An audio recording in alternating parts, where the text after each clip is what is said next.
Shalom, saudara-saudara yang dikasihi Tuhan. Kiranya kita semua dalam keadaan baik-baik saja dan diberkati oleh Tuhan. Saya memberikan renungan kepada kita sekaliannya, yaitu Roh Kudus dan karyanya di tengah-tengah pelayanan dan kehidupan kita sebagai orang percaya.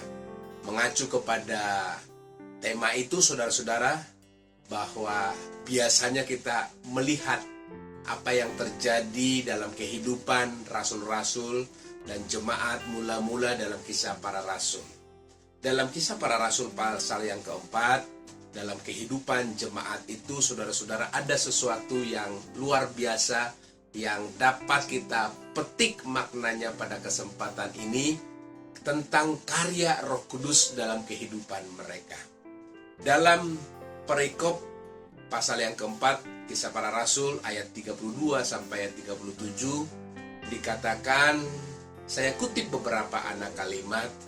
Salah satunya berkata, tidak seorang pun yang menganggap harta miliknya menjadi kepunyaannya sendiri, tetapi menjadi kepunyaan bersama. Kemudian tidak seorang pun yang berkekurangan, semua tercukupi, saudara-saudara yang dikasihi Tuhan. Dan kemudian diceritakan bahwa ada orang-orang yang memiliki harta, contohnya ladang atau tanah dan rumah, saudara-saudara. Mereka dengan rela menjual dan membagi-bagikannya kepada jemaat itu sesuai dengan kebutuhan mereka masing-masing. Apa yang dapat kita pelajari dari 3 anak kalimat yang singkat ini, saudara-saudara? Bahwa kehidupan jemaat mula-mula dan termasuk rasul-rasul pada saat itu berubah dari orientasi kehidupan materi kepada kehidupan memandang jiwa yang lebih berharga. Tidak gampang, saudara-saudara, kalau seseorang memberikan seluruh hartanya dan dia tidak menganggap hartanya yang selama ini dia kumpulkan, dia bekerja keras, dia menabung, tiba-tiba dia berkata, ini bukan milikku lagi, tapi ini menjadi kepunyaan bersama. Juallah dan berikanlah kepada orang lain. Tidak gampang, saudara-saudara. Ya, saudara dan saya tahu tentang hal perjuangan untuk menabung, perjuangan untuk bekerja. Tidak gampang.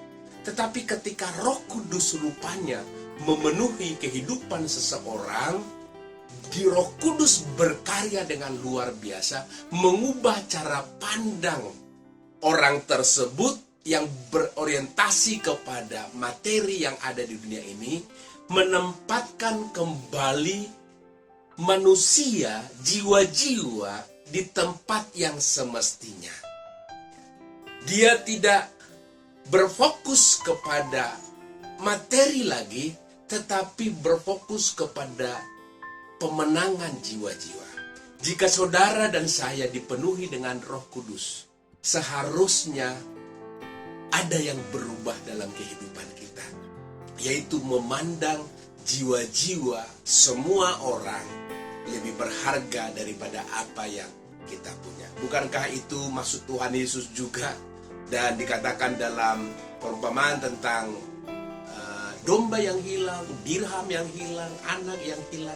Setiap kali ditemukan yang hilang itu, selalu dicatat, demikian juga surga bersukacita ketika seorang diselamatkan jiwanya.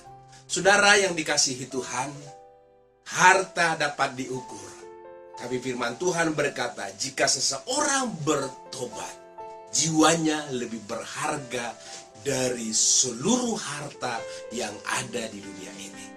Karena itu, Bapak Ibu yang saya kasihi di dalam Tuhan Yesus, ketika engkau dipenuhi Roh Kudus, jangan berhenti dalam bahasa roh saja, berglosolalia, tapi biarkan hidupmu diubah oleh Tuhan, sehingga engkau berorientasi, pindah orientasi dari harta yang fana di dunia ini kepada jiwa-jiwa yang lebih berharga di hadapan Tuhan. Terpujilah nama Tuhan. Kita belajar dari kehidupan jemaat mula-mula. Mereka tidak peduli lagi dalam tanda kutip dengan harta yang sementara, tetapi mereka peduli dengan lingkungan mereka, jiwa-jiwa yang perlu diselamatkan. Kiranya Tuhan memberkati. Marilah kita berdoa. Terima kasih Tuhan buat renungan firman Tuhan yang kami dengar pada saat ini. Kami belajar sedikit Tuhan bagaimana rasul-rasul dengan jemaat yang mula-mula hidup mereka diubahkan oleh Tuhan ketika mereka dipenuhi Roh Kudus. Mereka menjual segala milik mereka dan kepunyaan mereka menjadi kepunyaan bersama. Satu tujuannya, untuk jiwa-jiwa. Tuhan, kami mau pada zaman ini selagi kami hidup kami berguna dan bermanfaat kepada orang lain, dan tujuan akhirnya mereka diselamatkan oleh Tuhan. Terima kasih Tuhan, segala hormat, kemuliaan bagi nama-Mu. Dalam nama Tuhan Yesus kami berdoa. Haleluya. Amin.